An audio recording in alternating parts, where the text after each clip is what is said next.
Hello नमस्कार दोस्तों, आज आप सभी लोगों का हमारे YouTube channel Hindi with Sunil classes 23 में स्वागत है। आज हम आप लोगों को पढ़ाने जा रहे हैं हिंदी का चैप्टर क्रिया। आज हम आप लोगों को पढ़ाएंगे हिंदी का चैप्टर क्रिया।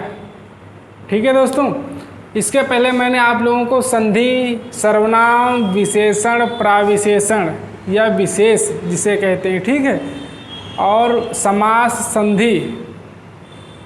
संधि, लिंग, तद्भव, तत्सम, प्रत्यय, उपसर्ग, ये जो आसान ट्रिक से बच्चे पढ़ सकते हैं, ठीक है, इनकी मैंने आप लोगों को वीडियो अपने YouTube चैनल पे अपलोड कर दी है। जो बच्चे हिंदी में अपने आप को कमज़ोर समझते हैं या उनको हिंदी नहीं आती है, तो हमारे YouTube चैनल पे आप लोगों को हिंदी बेसिक रूप से पढ़ने को मिलेगी बच्चा। ठीक है, हिंदी जो है आप लोगों को बेसिक रूप से मिलेगी। बेसिक का मतलब होता है बच्चा, ये याद रखना, जो अगर आप कहीं पर भी यदि हिंदी नहीं पढ़े हैं, इससे आपको हिंदी कहीं पर भी ये तो हो ही नहीं सकता। आप लोग फर्स्ट ईयर इंटर में पढ़ के आए हैं, तब आप लोग ग्रेजुएशन की तैयारी करने आए हैं, या फिर ग्रेजुएशन के बाद में आप कोई डिग्री लेकर आए हैं, ठीक है, तब आप किसी भी एंट्रेंस एग्ज़ाम की तैयारी करने आए हैं। तो याद है कि बच्चे आप लोग पढ़ के आए हैं फिर भी भूल गए हैं कोई चीज़, या फिर छोटे पे हमने कुछ पढ़ा था और एग्ज़ाम में इतने समय कुछ आ रहा है। तो आप ये याद रखना कि जिन बच्चों को हिंदी में पढ़ने में दिक्कत हो रही है, समझ में नहीं आ रहा है, तो उन बच्चों के लिए हमारे YouTube चैनल पे हर एक आसान ट्रिक से हिंदी का हर एक चैप्टर पढ़ाया गया है। ठीक है, हर एक आसान ट्रिक से बच्चों आप लोगों को हिंदी का चैप्टर मिल रहा है। जैसे इसके पहले मैंने लगभग 18 या 19 चैप्टर के वीडियो मैंने अपलोड कर दिए अपने चैनल पे। तो जिन बच्चों को एकदम बेसिक रूप से हिंदी का ज्ञान चाहिए हो, तो बच्चा वो चैनल को सब्सक्राइब कर लें, ठीक है, और हमारे YouTube के प्लेलिस्ट में जाएं। आप लोगों को बिल्कुल बेसिक रूप से हिंदी पढ़ने को मिलेगी। यदि आप वो वीडियो देख रहे हैं तो याद रखना बच्चा, उस वीडियो से देखने से आप लोगों को जिस चैप्टर का, यदि आप तद्भव तत्सम का देख रहे हैं या प्रत्यय उपसर्ग का देख रहे हैं, संज्ञा का देख रहे हैं, सर्वनाम का देख रहे हैं, तो आप उस वीडियो को देखें। उसके बाद में याद रखें कि हम लोग उस चैप्टर की एसटी करें। एसटी का मतलब होता है उसके क्वेश्चन आंसर हल करें। चलिए, सर्वनाम आपने इस चैनल के वीडियो पर देखा, ठीक है, हमने आप लोगों को सर्वनाम पढ़ाया। सर्वनाम बच्चा ये याद रखना कि हर एक टीचर पढ़ा देता है, लगभग 10 मिनट 20 मिनट में आप लोगों को समझ में आ जाता है सर्वनाम किसे कहते हैं, या संज्ञा के स्थान पे जो प्रयोग किए जाते हैं सर्वनाम हो जाते हैं। तो इस प्रकार से सर्वनाम पढ़ोगे तो नहीं आएगा। बिल्कुल आप बेसिक रूप से पढ़ें सर्वनाम। यदि आप लोगों को बेसिक रूप का ज्ञान हो गया है तो आप हर एक ट्रिक खुद आप अपने आप से बना सकते हैं। समझ में आया? यदि आप लोगों को बेसिक का ज्ञान हो जाए किसी भी चैप्टर में, हम ये नहीं करें कि आपको हिंदी में, मैथ में हो जाए, रीजनिंग में हो जाए, ठीक है, या आपका जीएस में हो जाए, किसी में आपका यदि बेसिक में ज्ञान हो गया तो आप उस चैप्टर या उस जो सब्जेक्ट की ट्रिक खुद अपने आप बना लेंगे। समझ में आया? तो आप लोगों को हमारे YouTube चैनल पर हिंदी की जो क्लासें हैं वो बिल्कुल बेसिक रूप से मिलेंगी। आप हमारे YouTube चैनल पर हिंदी की क्लासों का वीडियो देखें, ठीक है, उसके बाद में खुद आप लोग ये देखें कि हमें कितना आ रहा है उसमें से। हम ये नहीं करें कि जिनको नहीं आता वो ही देखें। समझ में आया? क्योंकि ये हर एक चैप्टर हर एक बंदे को हर एक विस्तार रूप से नहीं आता है, कोई ना कोई डाउट बना रहता है। समझ में आया? तो आप लोग ये सोचें कि हर एक चीज़ में हमें मतलब आ रहा है तब भी देखें, यदि कोई डाउट है वो डाउट कन्फर्म हो जाता है हर एक चीज़ से। उसके बाद में वीडियो देखने के बाद में आप लोगों को बुक में पढ़ने की कोई ज़रूरत नहीं है। ये बात आप समझ रहे हैं कि बुक में पढ़ने की कोई ज़रूरत नहीं है। आप जाएं, उस चैप्टर की एसटी करें, क्वेश्चन आंसर करें। यदि आपके क्वेश्चन आंसर हल हो रहे हैं तो आप समझ लेना कि इस चैनल पे आप लोगों को बेसिक रूप से क्लासें दी जा रही हैं। समझ में आया बच्चा? यदि आप लोगों से, हाँ, पढ़ाई एकदम मन लगा के करें, जब वीडियो देखें तब बिल्कुल मन लगा के देखें। ये नहीं है कि मैंने क्लास चला दी, हमारी क्लास चल रही है, हम पढ़ा रहे हैं उसको, ठीक है, आप लोग बैठे मस्ती कर रहे हैं, वहाँ वो गाना गा रही हैं बैठे, वो कुछ उनके कान में फूंक रहे हैं, तो ये समझ रहे हैं हम क्या कह रहे हैं कि आप लोगों को यदि वीडियो देखना है, समझ में आया, तो आप बिल्कुल एकत्रित हो जाए वीडियो में। 10-5 मिनट, जो 1 घंटा आधा घंटा है, यदि हमें पढ़ना है तो उसमें दिमाग लगा के देखना है कि हाँ कौन सी क्लास चल रही है और किस प्रकार से चल रही है। समझ में आया? तो आज हम आप लोगों को पढ़ाने जा रहे हैं क्रिया। इसके पहले मैंने आप लोगों को 18-19 चैप्टर पढ़ा दिए हैं, लगभग 20 चैप्टर हिंदी के बिल्कुल बेसिक और ट्रिक से भी पढ़ा है। ये मत समझना, क्योंकि ट्रिक हम ही नहीं बनाते हैं बच्चा, आप लोग खुद बनाने लगेंगे। जो ट्रिक है आप लोग खुद बनाएंगे हर एक चीज़ की, यदि आप लोगों का बेसिक का ज्ञान हो गया तो। यदि आपका बेसिक का ज्ञान नहीं तो बच्चा ट्रिक कितने समय तक आप बनाएंगे, कभी तो कभी भूल जाएंगे। और यदि बेसिक का ज्ञान हो गया तो यदि हमें ट्रिक तक याद नहीं है तो बच्चा बेसिक में जाएं आप लोग और हाँ उसका नॉलेज लें, ठीक है। विराम चिन्ह मैंने पढ़ाए हैं, विराम चिन्ह टोटल 20 के 20 विराम चिन्ह मैंने विधिवत रूप से पढ़ाए हैं आप लोगों को, समझ रहे हैं। तो आज हम लोग पढ़ने वाले हैं क्रिया। क्रिया किस प्रकार की होती है, क्रिया के कितने प्रकार होते हैं, इसमें कर्ता क्या होता है, कर्म क्या होता है, ठीक है, ये सब पढ़ेंगे। उसके बाद में अकर्मक क्रिया, सकर्मक क्रिया क्या होती है, ये सब पढ़ेंगे, समझ में आया। इसीलिए हम कहते हैं जो चीज़ देखें बिल्कुल मन लगा के देखें उसको, क्योंकि आप पढ़ रहे हैं, हम पढ़ा रहे हैं, ठीक है, आपका मन कहीं अंत है, आप बैठे यहाँ पे हमारी क्लास में बैठे हैं आप लोग, ठीक है, उसके बाद में आपका मन कहीं अंत लगा हुआ है, अब आप बैठे हैं, तो आप ऐसी क्लास ना करें, आप खुद अपने मन को एकत्रित करें हर एक चीज़ में, समझ में आया। तो आज हम लोग पढ़ेंगे क्रिया। और हाँ, वैकेंसियाँ तो आएंगी बच्चा, ये योगी सरकार है, हर एक एग्ज़ाम लेट हो रहा है, ये तो आप देख रहे हैं, पर आप लोग लगे रहें, तैयारी करते रहें, हर एक एग्ज़ाम की तैयारी आप लोग कंप्लीट करें, क्योंकि यदि बाई चांस कभी कदार भी वैकेंसी आ गई तो आप उसी वैकेंसी में हो जाएं, इतनी आप तैयारी कर लें, इतनी आप तैयारी कर लें कि जो वैकेंसी आए उसमें पहले ही बार में हो जाएं आप लोग, समझ रहे हैं।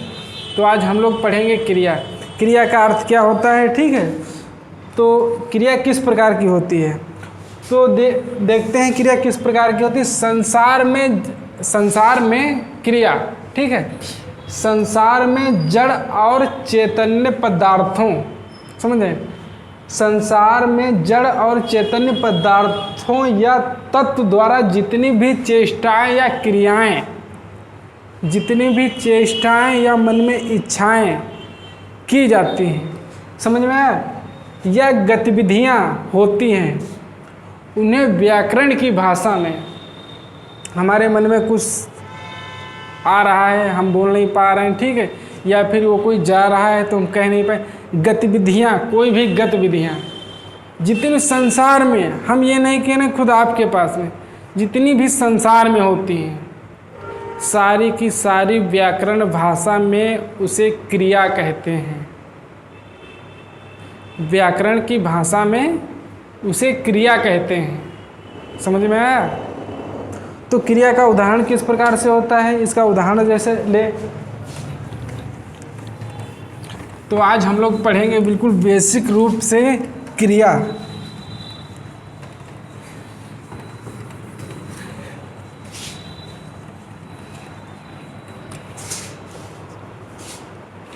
जैसे रमेश दूध पी रहा है, ठीक है, हम आप लोगों को उदाहरण दें, रमेश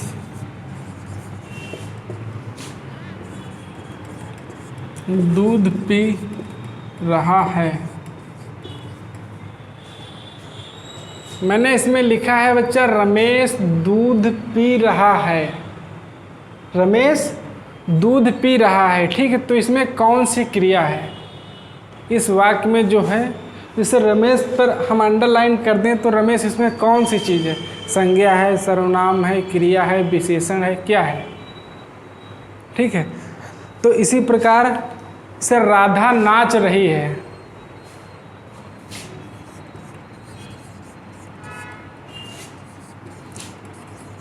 राधा नाच रही है। ठीक है, राधा नाच रही है। उसके बाद में राम अपना काम कर रहा है, राम काम कर रहा है। ठीक है, या रमा काम कर रही है।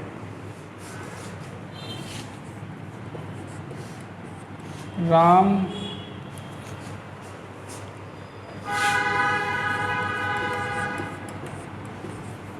काम कर रहा है। इसमें कौन सी क्रियाएं हैं? ठीक है, इसमें जो बच्चा ये देखें आप, जो पी रहा है, ठीक है, क्या कर रहा है? पी रहा है। उसके बाद में नाच रही है, राधा नाच रही है। ठीक है, काम कर रहा है, क्या कर रहा है? काम कर रहा है।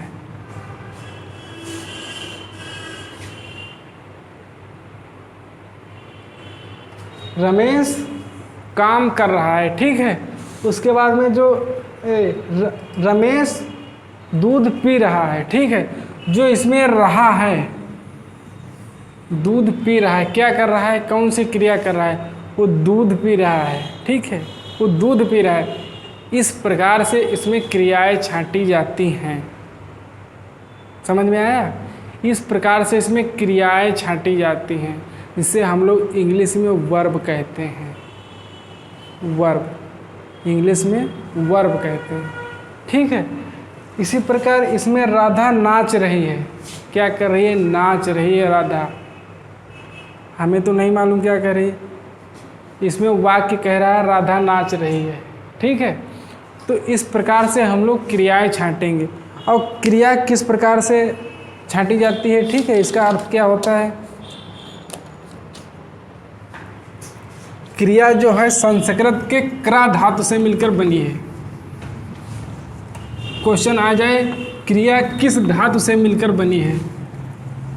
ठीक है, यदि क्वेश्चन बच्चा आप लोगों को आ जाए कि जो क्रिया है वो किस धातु से मिलकर बनी है। ठीक है, तो जो क्रिया शब्द है संस्कृत के, जो क्रिया शब्द है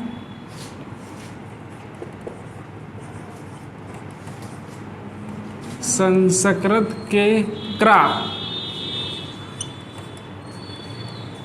क्रा, क्रा धातु से मिलकर बना है। ठीक है,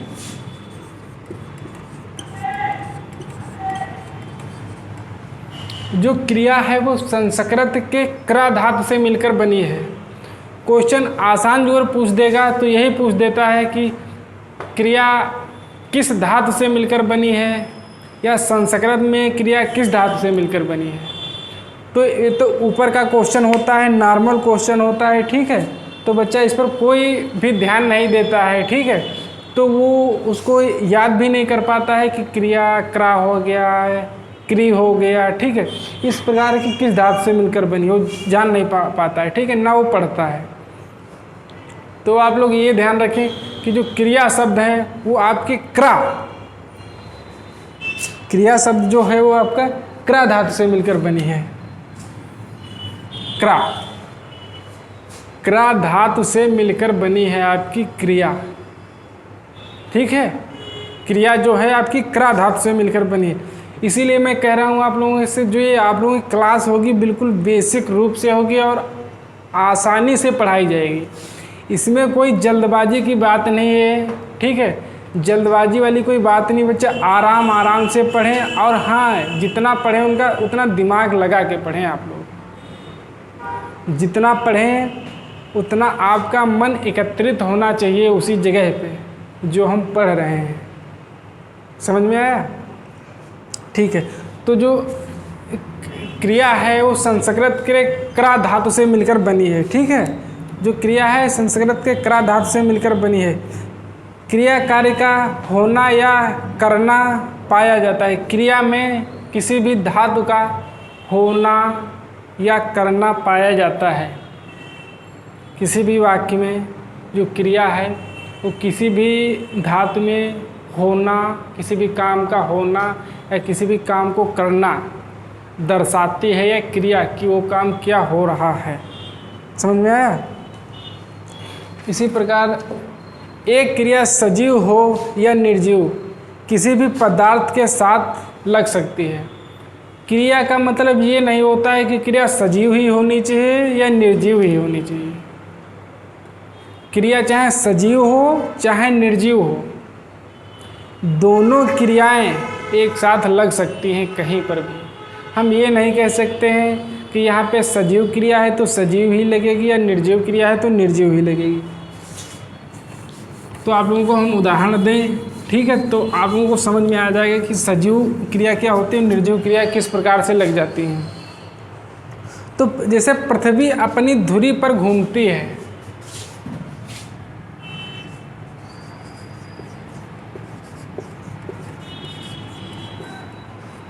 पृथ्वी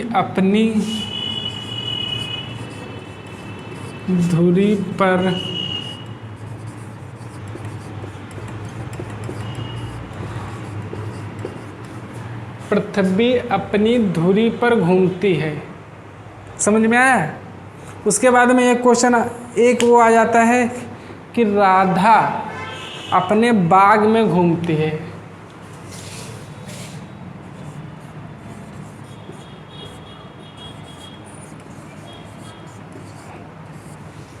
राधा अपने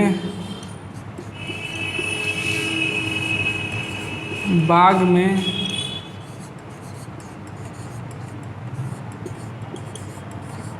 घूमती है।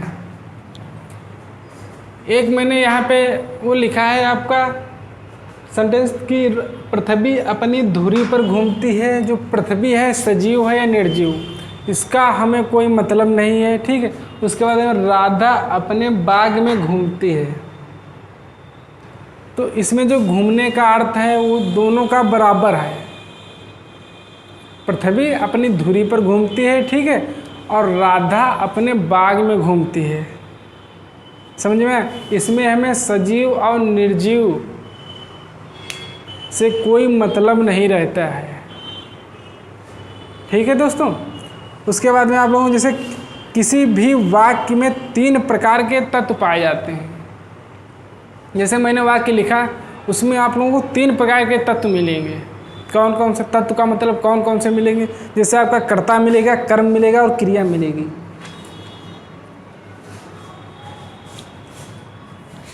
जैसे आपका हो गया कर्ता, कर्म और क्रिया, ये तीनों चीज़ें मिलती हैं आपके हर एक वाक्य में।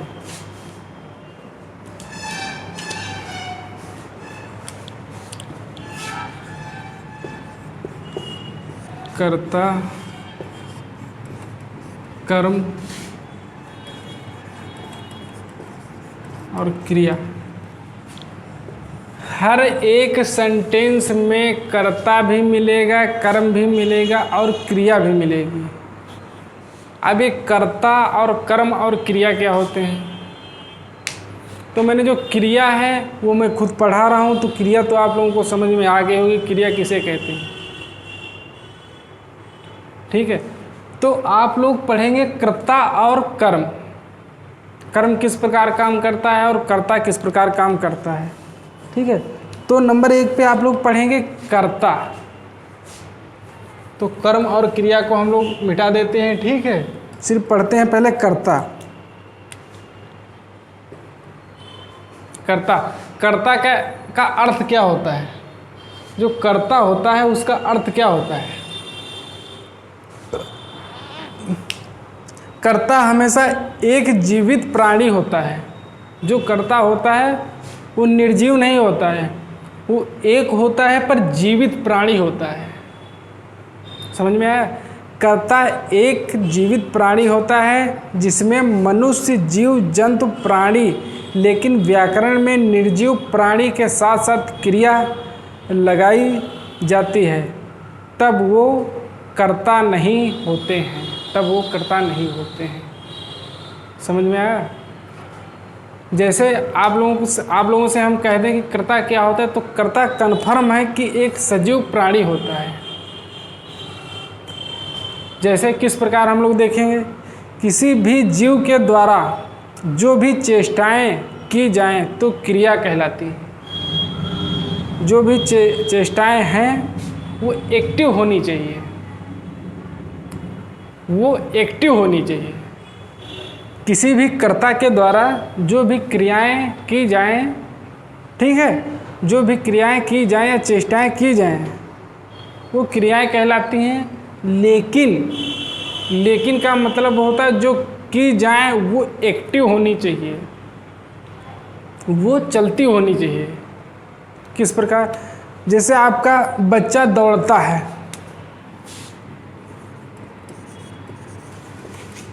बच्चा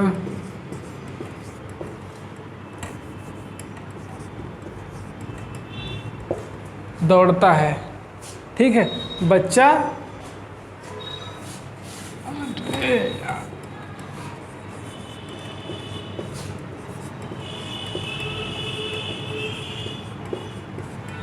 बच्चा दौड़ता है, तो इसमें जो कर्ता के द्वारा क्रिया की जा रही है दौड़ना, वह दौड़ता है, वह क्रिया जो है वह एक्टिव है। हमने क्या कहा अभी कि क्रिया किसी भी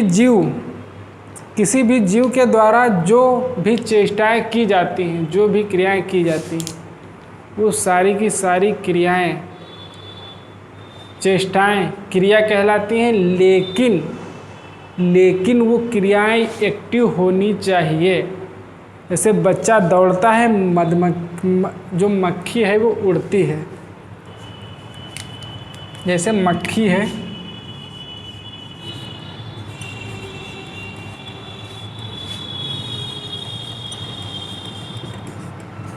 उड़ती है, मक्खी उड़ती है, इसमें भी जो मक्खी है वो उड़ रही है। और जो पहले वाला सेंटेंस लिखा उसमें भी बच्चा दौड़ रहा है। इसका मतलब है कर्ता का मतलब है इसमें जो क्रियाएं हो रही वो बिल्कुल ही क्रियाएं एक्टिव है, वो क्रियाएं चल रही हैं। इसके बाद में कर्म क्या होता है, इसके बाद ये हो गया कर्ता, उसके बाद में होता है कर्म। कर्म किस प्रकार होता है,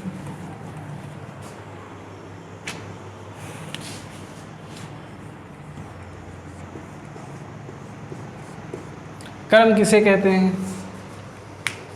जो कर्म होता है, ठीक है, जो कर्म होता है वो प्राकृतिक तत्वों में, जैसे नदी, सूर्य, चंद्रमा,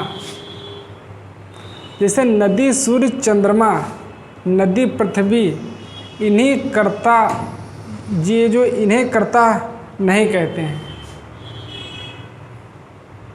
जो कर्म होता है, ठीक है, जैसे प्रकृति के तत्व जितने भी होते हैं जो मानव द्वारा निर्मित नहीं होते हैं, प्रकृति द्वारा निर्मित होते हैं। मैंने कहा ये मेरा मोबाइल है, ठीक है, कैमरा जो लगा है, उसके बाद में जो कुर्सी रखी है, लाइट है, ये मानव द्वारा निर्मित है। ये है आपकी मानव द्वारा निर्मित है। ये प्रकृति द्वारा, जैसे पहाड़ हो गया, चंद्रमा हो गया, नदी हो गई, ठीक है, ये जितने भी हो, ये सूर्य है, चंद्रमा है, ये जितने भी नदी, पृथ्वी, इन्हें कर्ता नहीं कह सकते हैं। इन्हें हम लोग कर्ता नहीं कह सकते हैं, जितने भी प्रकृति द्वारा निर्मित होते हैं। लेकिन इनमें लगाई जाती है, लेकिन इनमें जो कर्ता है वो लगा दिया जाता है। किस प्रकार लगाया जाता है, वाक्यों में कर्ता के द्वारा जो भी क्रियाएं की जाती हैं, वाक्य में कर्ता के द्वारा जो भी क्रियाएं की जाती हैं और उस क्रिया का जो भी उद्देश्य होता है, उस उद्देश्य को व्याकरण की भाषा में कर्म कहते हैं, कर्म कहते हैं, कर्म। समझ में आया कि जो मैंने अभी कहा था कर्ता, कर्म और क्रिया क्या होता है, तो कर्ता मैंने बताया, उसके बाद में कर्म बताया, ठीक है। और कर्म किस प्रकार, जैसे कर्म ही किसी भी वाक्य को सकर्मक या अकर्मक बनाता है। जो आप लोग बहुत ही ढंग से पढ़ते हैं सकर्मक क्रिया और अकर्मक क्रिया, बच्चों को सबसे ज़्यादा डाउट होता है कि सकर्मक क्रिया क्या होती है और अकर्मक क्रिया क्या होती है। जो सकर्मक और अकर्मक क्रिया होती है वो कर्म से ही डिवाइड होती हैं कि ये जो क्रिया है वो सकर्मक है या अकर्मक है। समझ में आया कि जो सकर्मक क्रिया होती है अकर्मक क्रिया होती है वो कर्म से ही बंटती हैं, डिवाइड होती हैं कि ये जो क्रिया है वह सकर्मक क्रिया है या अकर्मक क्रिया है। जैसे किस प्रकार, जैसे राम ने पैसा दिया,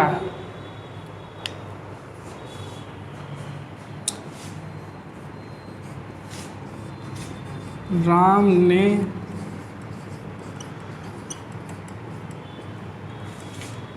पैसा दिया, राम ने पैसा दिया, ठीक है। और राम ने वचन दिया, उसके बाद में राम ने वचन दिया। क्वेश्चन दोनों एक हैं। क्वेश्चन जो मैंने यहाँ पे आप लोगों को लिखा है, वाक्य लिखे हैं जो, वो दोनों वाक्य एक हैं। कैसे? जैसे राम ने पैसा दिया, उसके बाद में राम ने वचन दिया। मैं आप लोगों को पढ़ा रहा हूँ कर्म, तो दोनों वाक्य में क्रियाएं समान हैं। जो दोनों वाक्य हैं उसमें दिया। अब क्या दिया? इसमें जो क्रियाएं हैं वो आपकी समान हैं, लेकिन एक में कर्म दिख रहा है और एक में कर्म नहीं दिख रहा है। आप लोग पढ़ रहे हैं कर्म, ठीक है। तो राम ने पैसा दिया, राम ने वचन दिया। जो इसकी दोनों क्रियाएं हैं वो तो एक हैं, दिया। समझ रहे हैं? मैंने कहा आपको किसी ने पैसा दिया, तो पैसा आप भी अपनी आँखों से देख रहे हैं, जो दे रहा है वो भी अपनी आँखों से देख रहा है, और जो आपके आसपास हैं वो भी देख रहे हैं कि हाँ आपको किसी ने पैसा दिया है, आपको किसी ने पैसा दिया है। ये दिखाई दे रहा है, ये कर्म दिखाई दे रहा है, पैसा आपका दिखाई दे रहा है कि हाँ जो यार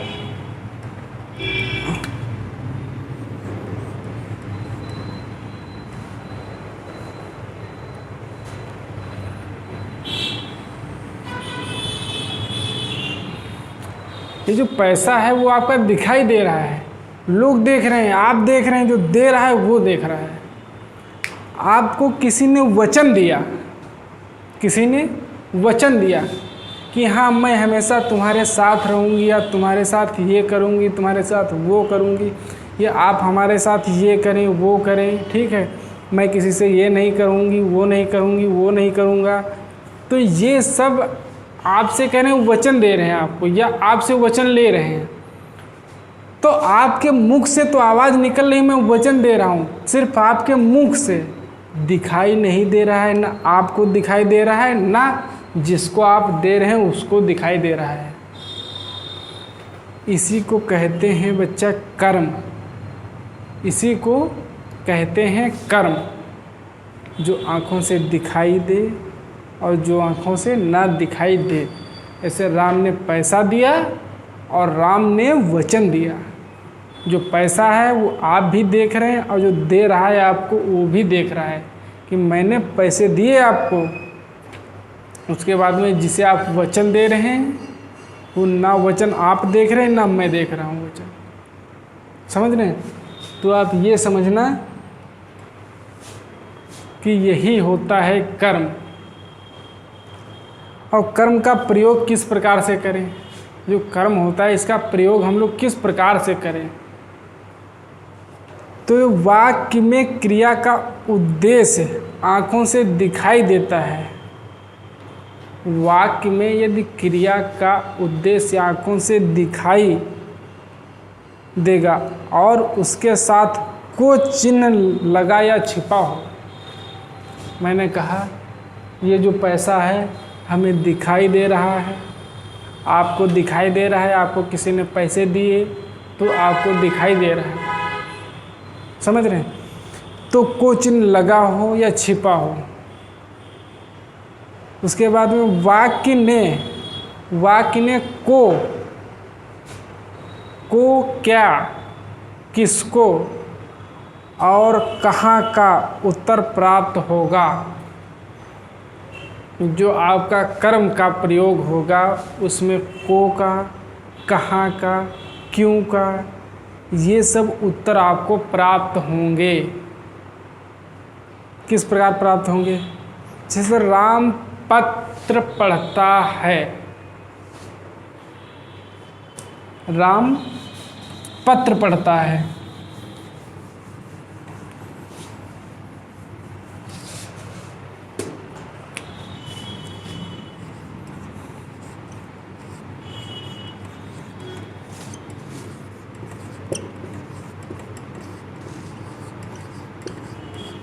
राम पत्र पढ़ता है, ठीक है बच्चा। मैंने लिखा है राम पत्र पढ़ता है। अभी मैंने ये कहा है कि ये जो कर्म है इसकी पहचान कैसे करें। इस वाक्य में को चिन्ह छुपा होगा और क्यों, कैसे, कहाँ और कब का अर्थ निकलेगा। तो इसमें लिखा है राम पत्र पढ़ता है। क्या पढ़ता है? राम क्या पढ़ता है? राम पत्र पढ़ता है। जो राम है वो बच्चा पत्र पढ़ता है, पत्र। मैंने अभी कहा क्यों, कैसे, कहाँ, किसको का अर्थ मिलेगा और को चिन्ह छुपा होगा। राम पत्र को पढ़ता है, यहाँ पे जो आपका लगेगा वो आपका को चिन्ह लगेगा। राम क्या पढ़ता है? राम पत्र को पढ़ता है। निशान मैंने वहाँ लगाया है और लिखा मैंने यहाँ है, इसीलिए मैं कह रहा हूँ बच्चा, मैंने आप लोगों को विराम चिन्ह पढ़ाए थे और हर एक विराम चिन्ह का विदाउट उदाहरण देके मैंने आप लोगों को बताया था कि ये जो विराम चिन्ह है वो इस प्रकार से लगते हैं। सारे के सारे 20 के 20 विराम चिन्ह मैंने आप लोगों को पढ़ाए थे। नॉर्मल सा क्वेश्चन आ जाता है बच्चा कि विराम चिन्ह कितने होते हैं, 18, 19, 20, 21, 22। तो कुछ बच्चे 18 लगा देते, कुछ 19 लगा देते, कुछ 22 लगा देते हैं, 21 लगा देते हैं। तो याद रखना जो बच्चा विराम चिन्ह होते हैं, पंडित कामता प्रसाद गुरु ने बताया था, अपनी बुक में लिखा था कि जो विराम चिन्ह होते हैं वो 20 होते हैं। विराम चिन्ह 20 होते हैं, ठीक है। तो मैंने भी कहा कि किसको, कैसे और कहाँ का उत्तर मिलेगा। दूसरी बात, को चिन्ह छुपा होगा। राम पत्र को पढ़ता है। राम किसको पढ़ता है? पत्र को पढ़ता है। समझ रहे हैं? इस प्रकार से हम लोग हर एक चिन्ह को देखें। यहाँ पे को चिन्ह छुपा हुआ है और क्या का हमें उत्तर मिल रहा है। राम क्या पढ़ रहा है? पत्र पढ़ रहा है। राम पत्र पढ़ रहा है। और यहाँ पे जो को चिन्ह है ये देखो छुपा हुआ है, वो यहाँ पे लगेगा आपका को चिन्ह। राम पत्र को पढ़ता है, ठीक है। इस प्रकार से हम लोग क्रिया जो कर्म का प्रयोग है वो देखेंगे, ठीक है। कर्म का जो प्रयोग होता है, कर्म शब्द आँखों से दिखाई देगा। किस प्रकार से दिखाई देगा? जो अगली भाषा है वो आप लोगों को कर्म जो है आँखों से दिखाई देगा। किस प्रकार से दिखाई देगा? जैसे मोहन प्रतिदिन विद्यालय जाता है।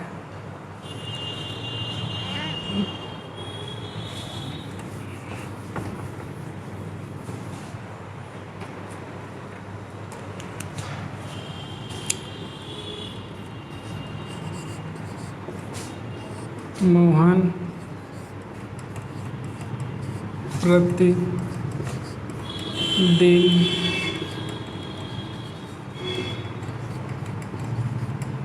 विद्यालय जाता है।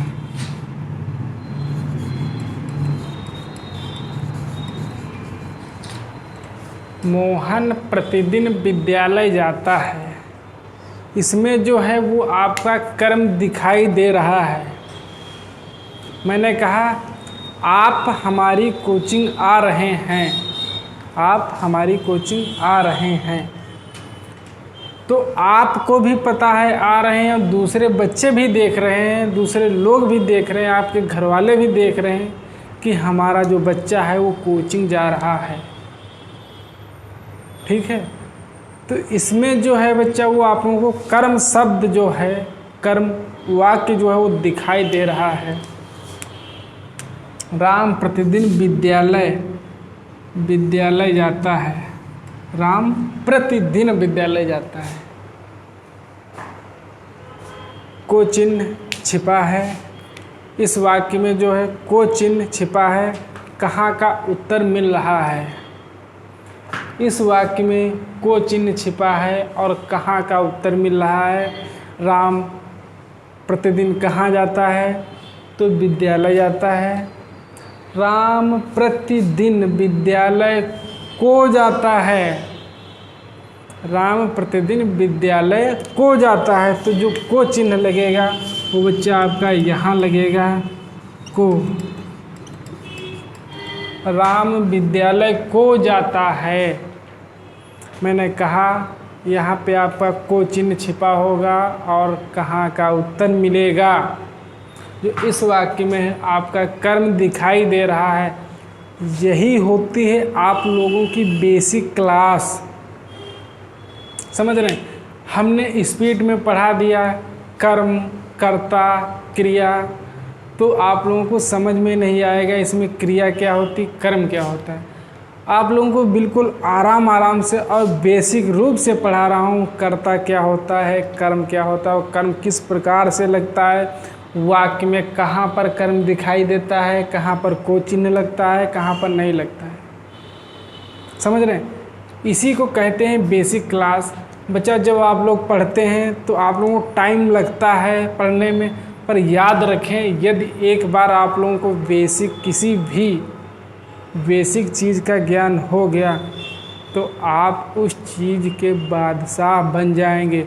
बादशाह बनने की दूसरी बात है बच्चा, आप हर एक एग्ज़ाम को फाइट करेंगे जिसमें आपकी हिंदी आ रही है। समझ रहे हैं?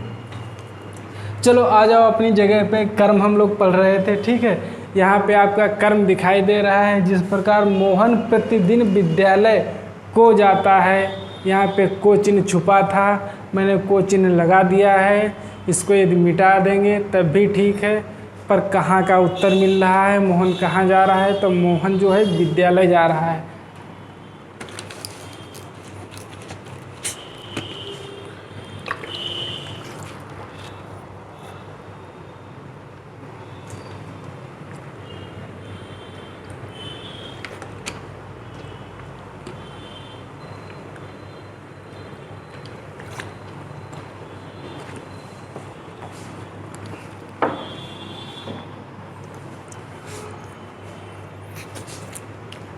हाँ बच्चा, हम लोग पढ़ रहे थे कर्म, ठीक है। मोहन प्रतिदिन कहाँ जा रहा है, मोहन प्रतिदिन विद्यालय जा रहा है। तो आप लोगों को आराम से हम इसलिए पढ़ा रहे हैं क्योंकि आप लोगों को नॉलेज हो और बेसिक चीज़ का पता चले। हर एक चीज़ में यदि आप लोगों को बेसिक चीज़ का पता चल जाएगा तो आप बच्चा उस चीज़ में खुद अपने आप से ट्रिक बनाना सीख जाएंगे। तो इसी प्रकार दूसरा जो आ जाता है कर्म का, ठीक है। कर्म शब्द आँखों से दिखाई दे रहा है। किस शब्द में? तो राधा भाई को हंसाती है। जैसे एक आपका आ जाता है वाक्य, राधा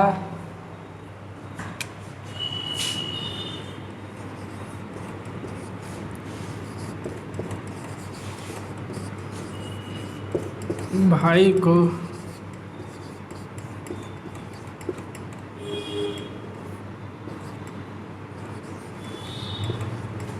हंसाती है, राधा भाई को हंसाती है। तो इस वाक्य में जो है आपका को चिन्ह लगा हुआ है, आप देख रहे हैं जो इसमें को चिन्ह है वो आपका लगा हुआ है। राधा भाई को हंसाती है, इसमें जो है आपका को चिन्ह लगा हुआ है। ठीक है, को चिन्ह लगा हुआ है। कर्म वाला शब्द दिखाई देगा, किसको का उत्तर मिल रहा है? जो राधा है भाई को क्या कर रही है? हंसा रही है। तो इसमें जो है आपका किसको का उत्तर मिल रहा है। किसको का मतलब होता है राधा जो है भाई को क्या कर रही है? हंसा रही है, हंसाती है। समझ में आया? हंसाती है। तो आप लोग ये ध्यान रखें कि हंसाती है, इसमें किसको का उत्तर मिला है और को चिन्ह लगा हुआ है। ठीक है, इसमें को चिन्ह लगा हुआ है। इसी प्रकार दूसरा आ जाता है आप लोगों का, दूसरा वाक्य आ जाता है राम वचन तोड़ता है। राम जो है वचन तोड़ता है। अभी देखना इसमें क्या छुपा हुआ है, क्या लगा हुआ है। इस वाक्य में क्या छुपा है और क्या लगा है और किस चीज़ का हमें उत्तर मिला है। जैसे राम वचन तोड़ता है। राम वचन तोड़ता है। क्या तोड़ता है? वचन तोड़ता है। इस वाक्य में क्रिया का उद्देश्य आँखों से दिखाई नहीं देगा। इसमें आपको दिखाई दे रहा है क्या कर रहा है? राम वचन को तोड़ रहा है। आपको नहीं पता है? अभी हमने कहा था वचन देता है, पैसा देता है। राम ने पैसे दिए, राम ने वचन दिया। तो इसमें दिया तो दोनों चीज़ें, पर जो पैसा दिया वो हमारी आँखों से दिखाई दे रहा है। जो वचन दिया ये मेरे को नहीं दिखाई दिया, ये आप लोगों को नहीं दिखाई दिया। तो इसी प्रकार राम वचन तोड़ता है। अभी राम ने वचन दिया था, इतने समय राम वचन तोड़ता है। पहले मैंने आपको अभी उदाहरण दिया था कि राम वचन देता है। अब थोड़ी ही देर हुई है, देखो क्या हुआ कि राम वचन तोड़ता है। सब चलता रहता है बच्चा। हंसो खेलो मस्त रहो और अपनी विधिवत पढ़ाई करते रहो। चलो आ जाओ अपनी जगह पे। इसमें क्या छिपा हुआ है और क्या लगा हुआ है ये देखो। आँखों से इसमें जो है, ठीक है, क्रिया का उद्देश्य आँखों से दिखाई नहीं देता है। क्रिया का जो उद्देश्य है वो आँखों से दिखाई नहीं देता है। और जो को चिन्ह लगा हो या छिपा हो, इसमें ये नहीं पता चलता है। चाहे को चिन्ह लगा हो चाहे छिपा हो, तो इसमें हमें लगाने की ज़रूरत है कि नहीं है। आप लोग पढ़ें, राम वचन तोड़ता है। तो यदि हम कह दें राम वचन को तोड़ता है तो आपका गलत हो जाएगा क्या? गलत तो नहीं होगा। राम वचन तोड़ता है तो यहाँ पे जो को चिन्ह है वो छिपा हुआ है। को चिन्ह आपका यहाँ लगेगा, को। राम वचन को तोड़ता है। समझ में आया? इसमें को चिन्ह छिपा है और क्या का उत्तर मिला है। राम क्या करता है? वचन तोड़ रहा है और को चिन्ह छिपा हुआ है। ये होती है आपकी बेसिक क्लास। इस प्रकार से हम लोग पढ़ते हैं बेसिक क्लास किसी भी चीज़ में। चाहे आप जीएस पढ़ रहे हो, चाहे आप मैथ पढ़ रहे हो, चाहे रीजनिंग पढ़ रहे हो, कुछ भी पढ़ें, कुछ भी पढ़ें, आप एक बार बेसिक रूप से पढ़ें। हर एक चीज़ आप पहले बेसिक रूप से पढ़ें, उसके बाद में आप खुद अपने आप से ट्रिक बनाएं। चलो आ जाओ अपनी जगह पे। दूसरा जो वाक्य आ जाएगा, ठीक है, दूसरा वाक्य होगा, अभी आपका चल रहा है कर्म।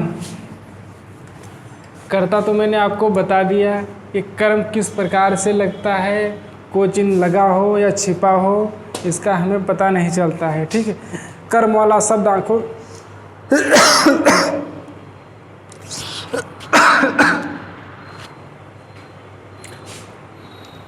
इसमें जो कर्म वाला चिन्ह होता है वो आँखों से दिखाई नहीं देता है।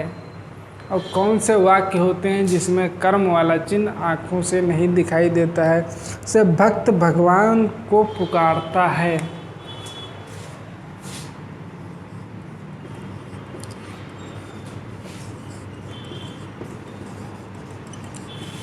भक्त भगवान को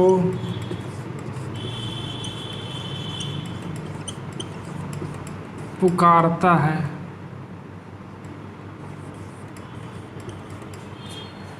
भक्त भगवान को पुकारता है, समझ रहे हैं? भक्त जो है क्या कर रहा है? भगवान को पुकार रहा है।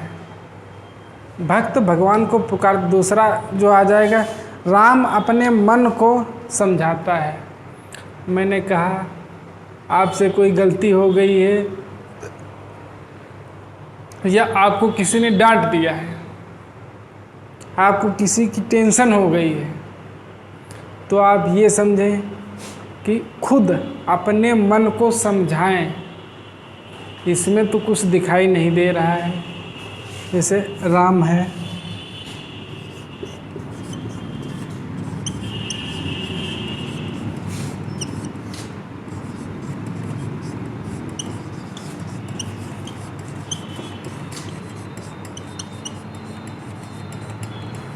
समझाता है। इसमें बचा कर्म की चीज़ें जितनी भी हैं वो दिखाई नहीं दे रही हैं। भक्त भगवान को पुकारता है। आपको दिखाई दे रहा है? आप खड़े होइए, हनुमान चालीसा पढ़िए, किसी भी देवी देवता का नाम लीजिए, प्रार्थना करिए, प्रार्थना करिए। या जो भी जिस भी धर्म से है वो अपने देवी देवताओं का नाम लेकर उसकी प्रार्थना करे, ठीक है, तो वो तो किसी को दिखाई नहीं देता है, किसी को नहीं दिखाई देता। वो सिर्फ अपने मन में कर रहे हैं क्रियाएं, जितनी भी हमें बाहर वालों को नहीं दिखाई दे रही। तो इसमें जो है कर्म दिखाई नहीं दे रहा है। उसके बाद में राम अपने मन को समझाता है, इसमें भी कोई चीज़ दिखाई नहीं दे रही है। इसमें भी कोई चीज़ जो है दिखाई नहीं दे रही। को चिन्ह लगा है, किसको का उत्तर मिला है, इस वाले ये जितने भी आपके वाक्य हैं, इसमें हर एक वाक्य में को चिन्ह लगा है। आपने देखा भक्त भगवान को, मतलब को चिन्ह यहाँ भी लगा है और यहाँ भी लगा है। किसी में नहीं लगा होता है तो लगाना पड़ता है, उसमें छुपा होता है। पर कहाँ छुपा होता है वो आप लोगों को देखना है, आप लोगों को पढ़ना है। यदि आप बेसिक रूप से हिंदी पढ़ रहे हैं तो बिल्कुल विधिवत रूप से आप सीख जाएंगे कि को चिन्ह कहाँ लगाना है, कौन सा कर्म है, कौन सा क्या है, क्रिया है, करता है। ठीक है, तो आप समझ रहे हैं, राम अपने मन को समझाता है, तो दोनों शब्दों में को चिन्ह लगा है। किसको का उत्तर मिला है और कर्म वाला शब्द आँखों से दिखाई नहीं दे रहा है। इसमें जो मैं कर्म कर रहा हूँ, पुकार रहा हूँ भगवान को या फिर अपने मन को समझा रहा हूँ, ये मेरी अंतर आत्मा जो है या आपकी अंतर आत्मा यही जानती है कि मन को समझाना या फिर ऊपर वाले को बुलाना या फिर पुकारना, जो भी आपका धर्म हो, ठीक है, उसमें आपका पुकारना। तो इस प्रकार के जितने भी वाक्य होते हैं इसमें आपके कर्म दिखाई नहीं देते हैं। जैसे वाक्य में कोई भी निर्जीव पदार्थ या शारीरिक अंगों के साथ क्रिया लगी हो और कर्ता ना हो तो उस वाक्य को अकर्मक क्रिया कहते हैं। अब आपका आ गया अकर्मक क्रिया और सकर्मक क्रिया। ठीक है, जैसे पानी खौलता है,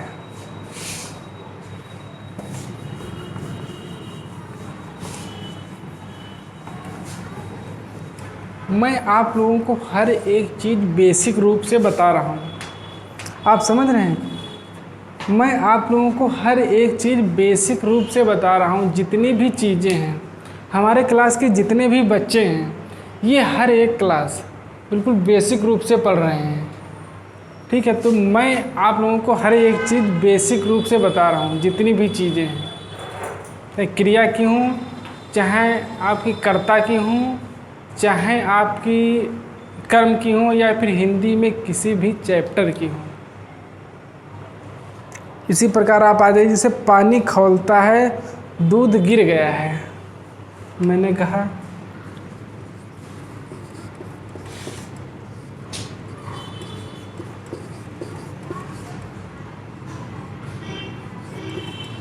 खौलता है, दूध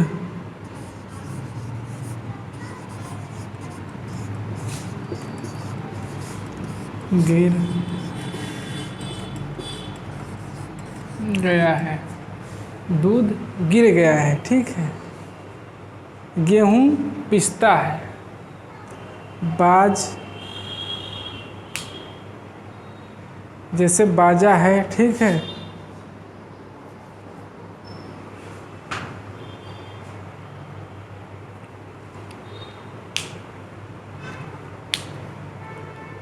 से आपके बाल हो गए, बाल कुछ बच्चों के मतलब कुछ लोगों के बाल झड़ जाते हैं, तो इसी प्रकार से आपका बाल, जैसे बाल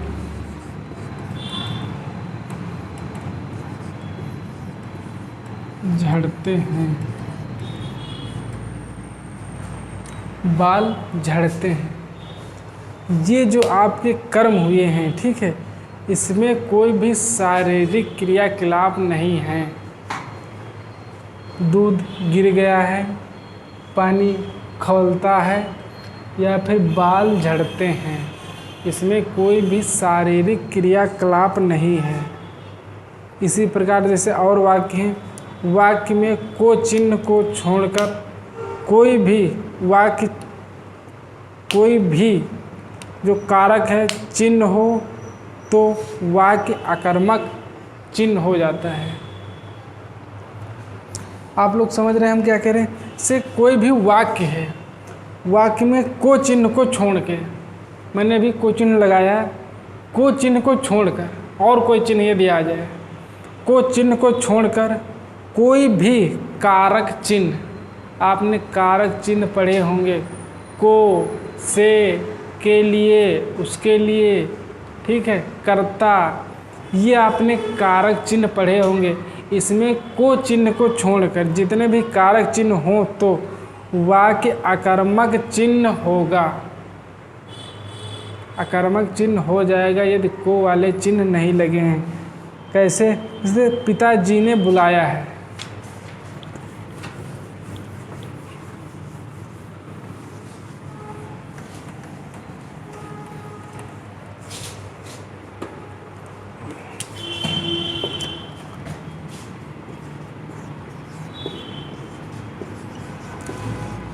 पिताजी ने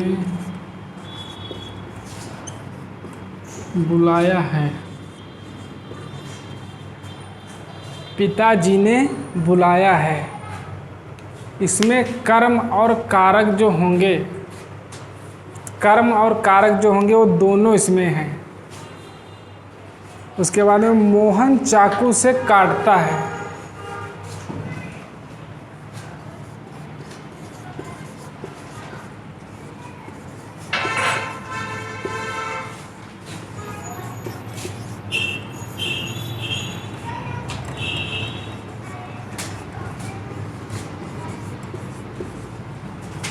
मोहन चाकू से काटता है। इस वाक्य में कारक और साधन, भाई कारक हो, साधन जो हो गया वो आपका चाकू हो गया, साधन जो हो गया वो आपका चाकू हो गया, ठीक है। और क्या करता है, काटता है, समझ रहे हैं। कारक, कारक चिन्ह लगा है से, कारक चिन्ह से लगा है, इसमें जो कारक चिन्ह लगा है, ठीक है। मोहन चाकू से काटता है, इसमें साधन भी है और को जो आपका कारक चिन्ह है वो भी लगा है से। मोहन चाकू से काटता है, समझ में आया। दूसरा ऐसे ही वाक्य हो जाता है, यह किताब बच्चों के लिए है, यह किताब बच्चों के लिए है। इसमें जो लिए शब्द है यह आपका संप्रदान हो जाएगा, संप्रदान हो जाएगा, ठीक है। उसके बाद में मोहन गांव से आता है, इसमें से चिन्ह लगा है जिस प्रकार इसमें लगा है, उसमें सिर्फ से चिन्ह लगा है और साधन नहीं है, तो वो वाला वाक्य आपका अपादान वाक्य हो जाएगा। इसी प्रकार जिस प्रकार से श्याम का भाई नटखट है, श्याम का भाई जो है वो नटखट है, ठीक है, तो इसमें संबंध हो जाएगा जिस प्रकार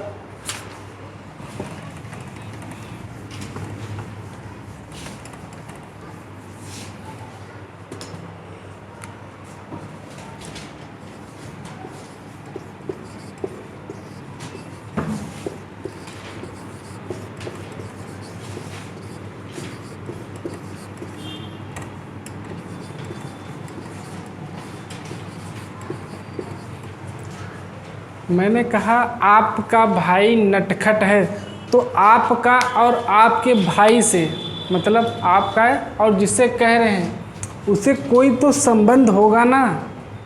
इसमें संबंध भाई का लिखा है, इसमें जो संबंध है वो भाई का लिखा है, तो ये जो वाक्य हो जाएगा वो आपका संबंधवाचक वाक्य हो जाएगा, ठीक है। ये जो आपका वाक्य हो जाएगा संबंधवाचक वाक्य हो जाएगा। ऐसे ही जिस प्रकार से बंदर पेड़ पर बैठे हैं, बंदर पेड़ पर बैठे हैं, ये जो वाक्य हो जाएगा वो अधिकरण वाक्य हो जाएगा। कहाँ पर बैठे हैं, पेड़ पर बैठे हैं, ठीक है। ये जो आपका वाक्य हो जाएगा वो अधिकरण वाक्य हो जाएगा। वाक्य में केवल कर्ता और क्रिया हो तो कर्म हो जाता है। किसी भी वाक्य में यदि कर्ता है और क्रिया है, दोनों चीज़ें हैं, तो आपका कर्म हो जाएगा, समझ में आया। जैसे बच्चा खेलता है और लड़की सोती है,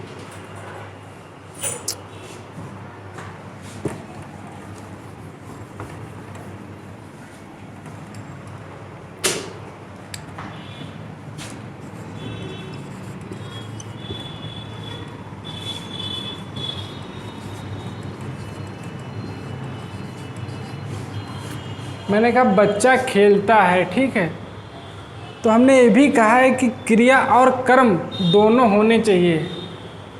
तो बच्चा जो है वो खेलता है, लड़की सोती है, समझ में आया। इसी प्रकार जिस प्रकार से मुझे भय लगता है, इस वाक्य में जब भाव प्रस्तुत हो तब वाक्य आकर्मक हो जाता है। किसी भी वाक्य में यदि वाक्य में किसी भी चीज़ का भाव प्रकट हो तो वह वाक्य आपका आकर्मक हो जाता है। जैसे मुझे भय लगता है या मैं बहुत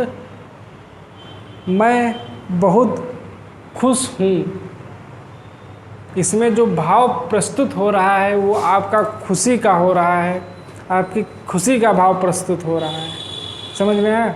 तो इस प्रकार से आपकी होती हैं क्रियाएं, और आपकी जो जैसे आपकी रहेगी अकर्मक क्रिया और सकर्मक क्रिया, समझ में आया। जो अकर्मक क्रिया और सकर्मक क्रिया की क्लास होगी तो हमारी अगली क्लास होगी, उसमें विधिवत रूप से आप लोगों को सकर्मक क्रिया कौन सी होती है और किस प्रकार की होती है, और कौन से वाक्य में हम किस प्रकार से पहचानें कि ये सकर्मक क्रिया है या फिर अकर्मक क्रिया है।